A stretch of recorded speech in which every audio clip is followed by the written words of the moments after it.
KBB, KBB, KBB, KBB, KBB. I don't know if that music's too loud. Hello, KBB. What's happening? It's Rando.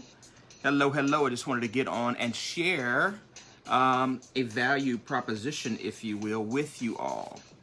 See if I can help you with a decision-making framework that I use to pretty much make decisions on what I should and should not purchase or invest in for my business. It's really simple. It's a really simple concept. I want to share it with you like this. I want to first tell you a story. When I was younger, probably in my early 20s, I was a professional. I have always been a professional musician, but I was a songwriter. That's how I started off in music. I was a drummer, then I became a songwriter and a producer based on the fact that nobody else wanted to do anything that was meaningful. They just wanted to play around at being in the business, and I really, really wanted it. I love it. So what I learned is that the best thing that I could do for myself and for my business is to start to produce from my home, because I was spending a lot of money in studios and things like that. So I started buying equipment, started learning about different things, started going to conferences, started reading books and things of that nature, magazines.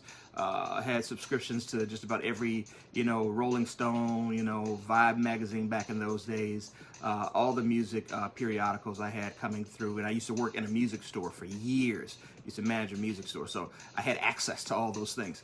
So one of the things that I've noticed is that professional music equipment, even down to like the cords and cables, are very expensive. It's very expensive. So I used to go through and I had to buy everything from scratch. So I had to go and buy like a keyboard. Back in those days, this is the late 80s, early 90s. Back in those days, keyboards, and they're really prevalent now, but pretty common now, but they were really, really brand new back in those days. Had to buy one of those sequencers. For those of you musicians that are on here, you know what that is. Different speaker systems and racks and cords and cords and cords and more cables and adapters than I've ever, knew even existed, right? But it all costs money. And I learned this framework as I was amassing this equipment and getting closer and closer to a really, really great professional sound. I learned that, I'm spending a lot of money. Get to the end of the year and you've spent $4,000 or $5,000. This again is back in late 80s, early 90s. So $4,000 or $5,000. You come up to 2021, you do the math. It's quite a lot of money. And I was not making a lot of money, but I was very serious about my goal. So a framework that I came up with is that there's two or three questions that I would ask myself, and it starts off like this. It's about need and want. Need versus want, and simply it's this. Do I need this cord cable, this speaker system, this keyboard, or do I want it? Do I need this particular brand of cord, or do I want it? Do I need this particular stand for my keyboard or for my speakers and everything, or do I want it? Do I need this acoustic treatment because you had to soundproof the area that you were singing in? Do I need this, or do I simply want it? That was the first question you have to ask. And then when you answer that question, more times than not, is that I wanted it, right?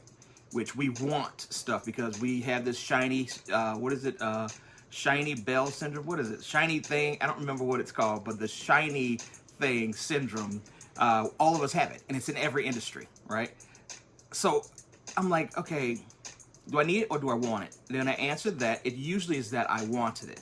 And then I went forward with another question. Okay, if I want it, do I need it or do I just want it? If you kind of get the difference there. Now that you've understood that it's just something that I want, but do I need it? More times than not, the answer was no. Nah, you don't need it. You want it, but you don't really need it. And again, this is the second question. Is it going to push me forward towards my goal? That was the last question that I asked myself. And usually even in the want area and even in the need area, is it going to push me towards my goal? Think about it like this. I need a microphone, but do I need this microphone right now?